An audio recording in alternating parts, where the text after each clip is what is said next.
सीधे हमारी नजरों में जम्मू आता है, जहां पर सर्दी के बाद अब गर्मी का मौसम आहिस्ता आहिस्ता आ रहा है। दरबार मूव भी मुंतकिल हो गया है और उसके साथ अब सारी सरगर्मियां जम्मू के अंदर चली गई है। और कल के दिन को अगर आप देखेंगे तो बहुत सियासी तौर पर बड़ा दिलचस्प दिन भी देखने को मिला, जहां उमर, महबूबा और फारूक मुख्तलिफ मकामात पर बात करते हुए नजर आए। वहीं पर डॉक्टर जितेंद्र सिंह ने सभी लीडरों को बयानों का जवाब भी दे दिया है। कल आज की बात करेंगे तो आज पीपल्स एनएनएस की जो है मीटिंग आज जम्मू के अंदर है। उसके साथ साथ ही डॉक्टर फारूक अब्दुल्ला, उमर अब्दुल्ला के साथ साथ महबूबा मुफ्ती तीनों जो है वो जम्मू के अंदर खीमजन है। और कल जिस तरह से महबूबा मुफ्ती की जानिब से बयान दिया गया और साथ ही साथ उमर अब्दुल्ला की जानिब से और डॉक्टर फारूक अब्दुल्ला, जहां महबूबा मुफ्ती ने कहा कि भारतीय जनता पार्टी मुल्क का आईन नहीं बल्कि जो उनकी पार्टी का मंशूर है उसे चलाना चाहते हैं। साथ ही साथ उमर अब्दुल्ला ने कहा कि 370 और 35 की मनसूखी मरकजी सरकार की भूल थी, उमर अब्दुल्ला का कहना है। और साथ ही साथ डॉक्टर फारूक अब्दुल्ला ने भी जो है भारतीय जनता पार्टी पर जो इल्जाम आयद किया। उसके बाद ही मरकजी वजीर ममलिकत डॉक्टर जितेंद्र सिंह ने जो है इन पर जो है जब बयान के बाद उन्होंने कहा, ट्वीट करते हुए कहा कि जो दफा 370 या 35 से किसी भी सूरत में इसे बहाल नहीं किया जा सकता। मरकज का फैसला है और मरकजी सरकार ने जो 5 अगस्त का फैसला लिया है वो सही है और किसी भी सूरत हाल में उसे दोबारा बहाल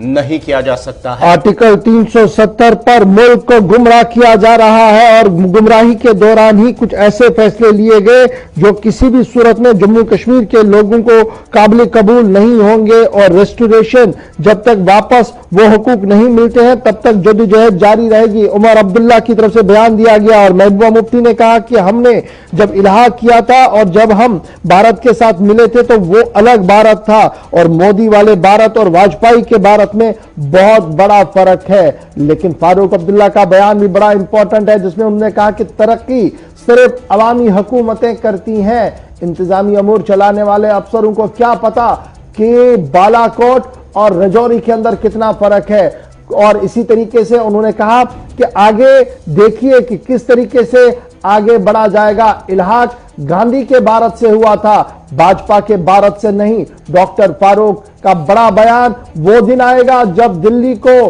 पछतावा होगा। महबूबा मुफ्ती की तरफ से ये बयान भी दिया गया, लेकिन डॉक्टर जितेंद्र सिंह ने साफ कर दिया है कि जम्मू कश्मीर समेत मुल्क के अंदर कोई भी ऐसी सियासी कुव्वत नहीं है जो दफा 370 को रेस्टोर कर सके। और जो ये नारे दे रहे हैं ये वक्त का जिया है और अवाम को गुमराह करने के बराबर है। डॉक्टर जितेंद्र सिंह का बयान भी इसके साथ ही बड़ा इंपॉर्टेंट है। लेकिन ये बहानियां, ये बातें ये कल की है, लेकिन गुपकार डिक्लेरेशन वाले लोग जम्मू के अंदर है, जहां पर यह माना जा रहा था कि शायद उनके लिए वहां पर काम करना काफी मुश्किल होगा। लेकिन पीडीपी के दफ्तर से लेकर शेर कश्मीर भवन तक कल जिस तरीके की सियासत देखने को मिली है वो ये साफ बता रही है कि आज के दिन बड़ी चीजें जो है वो साफ होनी है। अब सीधे फिलहाल जम्मू चलते हैं, जहां से विनोद कुमार हमारे न्यूज एडिटर जो सीनियर न्यूज एडिटर ज्वाइन किए हुए हैं। विनोद जी, बहुत शुक्रिया ज्वाइन करने के लिए।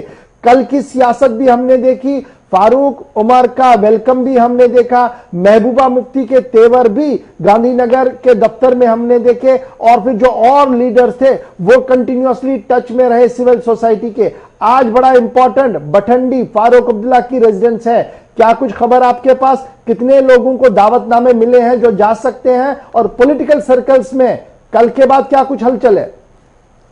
देखिए गौर, जो गुप्कार अलायंस में जितने भी 6 दल है, 6 दल के जितने भी लोकल रिप्रेजेंटेटिव हैं और जो बाकी उनके हेड ऑलरेडी यहाँ पर पहुंचे हुए, जैसे महबूबा पहुंची है, एएन के लोग पहुंचे हुए हैं, सब लोगों को दावत दी गई है। और बड़ी बात यह है कि अब और पहली मीटिंग में फर्क यह है कि पहली मीटिंग में ये था कि डीडीसी के चुनाव नॉन पार्टी बेस पे होने थे, लेकिन अब जब तुरंत केंद्र सरकार ने फेंका या सरकार ने फेंका कि पार्टी बेस पे होंगे, अब ये फैसला लेना पड़ेगा इन गुप्कार अलायंस को कि क्या वो अपने कैंडिडेट उतारेंगे या शैडो कैंडिडेट उतारेंगे या फिर एक ऐसा कैंडिडेट साझा कैंडिडेट उतारेंगे। ये थोड़ा सा बदलाव होगा।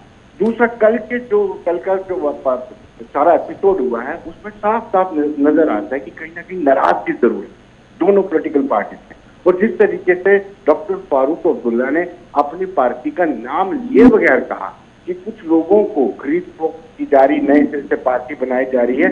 मेरा अनुभव है, ये डॉक्टर फारूक अब्दुल्ला का कहना है कि मेरा एक्सपीरियंस है कि अगर एक केंद्र वाले 10 पैसे दे रहे, कोई दूसरी केंद्र में सरकार आएगी 20 पैसे देकर तो उनको आपकी तरफ दे सकते हैं। यानी एक बड़ा संगीन आरोप केंद्र सरकार पर लगाया। और साथ साथ उन्होंने कहा कि जब तक मेरी जान में जान है, जब तक पैसे से वापस नहीं आता है, मैं संघर्ष करता रहूंगा, सोऊंगा। तो ये पीछे टेबल दोनों में देखे, वो उसने भी क्लियर कर दिया कि हमने जिस इल्हाक किया था, जो हमने बीजेपी के साथ सरकार बनाई थी, वो सम्मान किया था, जम्मू कश्मीर के लोगों के मैंडेट का सम्मान किया था, क्योंकि स्वर्गीय मुफ्ती मोहम्मद सईद जम्मू से बड़ा लगाव करते थे, जम्मू से उनको जिता के देता था। कहीं ना कहीं आज जो मीटिंग है बड़ी इंपॉर्टेंट। विनोद जी, क्या ये पता लगा है कि सिविल सोसाइटी को भी दावतनामे गए हैं, किन लोगों को दावतनामे गए हैं, और ओवरऑल जो लग रहा था कि शायद जमीन काफी तंग हो गई है महबूबा मुफ्ती के लिए, फारूक अब्दुल्ला के लिए जम्मू के अंदर, लेकिन कल के रिसेप्शन के बाद और कल से जो सरगर्मियां हो रही है पॉलिटिकली, लग रहा है कि अभी भी बहुत ज्यादा स्पेस है पॉलिटिकल एक्टिविटीज के लिए, सभी पार्टीज के लिए वहां। देखिए गौर, डेफिनेटली हमें मान के चलना पड़ेगा, डॉक्टर फारूक अब्दुल्ला एक सेकुलर इमेज वाले हैं, उनकी नेशनैलिटी पे कोई डाउट नहीं कर सकता है। और ऐसे ही महबूबा मुफ्ती ने भी काम किया है, तो इन लोगों की स्पेस कभी खाली नहीं होगी, इनकी स्पेस जो है बरकरार रहती है। इनका जो शुरुआत में जो पहले महबूबा आई, उनका एयरपोर्ट से विरोध हुआ, लेकिन आपने देखा कल डॉक्टर फारूक अब्दुल्ला और उमर अब्दुल्ला है, समर्थन उनका नेशनल कॉन्फ्रेंस के कार्यकर्ताओं ने किया।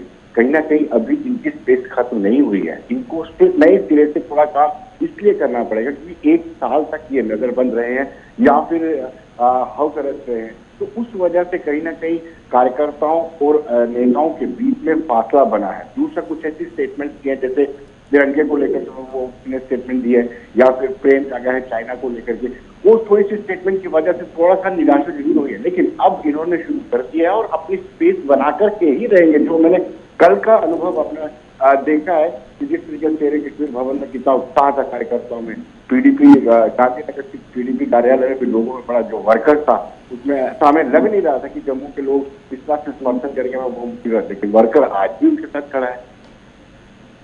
बहुत शुक्रिया विनोद जी हमारे साथ ज्वाइन करने के लिए। पॉलिटिकल स्पेस बहुत ज्यादा है और उसी पॉलिटिकल स्पेस को लेकर आज का दिन भी बड़ा इंपॉर्टेंट है। हमारे साथ इस वक्त अवामी नेशनल कॉन्फ्रेंस के सीनियर वाइस प्रेसिडेंट और गुपकार अलायंस के सीनियर लीडर भी मौजूद है, मुजफ्फर अहमद शाह साहब। शाह साहब, बहुत शुक्रिया जी ज्वाइन करने के लिए।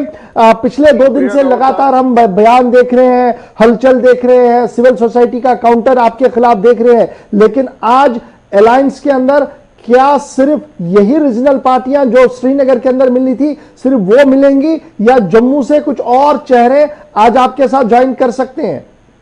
आप अभी देखेंगे करीब 1 घंटे के बाद में ही एक्टिविटी शुरू हो जाएगी और सिविल सोसाइटी की एक बहुत बड़ी तादाद from different walks of life वो मौजूद होंगे वहां पे। हिंदू, मुसलमान, सिख, ईसाई, हमारे जितने भी यहाँ पे फिरके हैं, तमाम वहां पे आने की उत्साह में है। और जो मैंने यहाँ से कल यहाँ जो हमारी सिविल सोसाइटी से बात हुई, पॉलिटिकल लीडरान से मेरी बजाते खुद बात हुई, वो भी इस मामले में हमारे साथ जम्मू और कश्मीर और लद्दाख एक ही पेज पर खड़े हैं कि ये स्टेट का डिवीजन अनएक्सेप्टेबल है जी, और यहाँ की 1 इंच की जमीन भी किसी नॉन स्टेट सब्जेक्ट को नहीं दी जाएगी।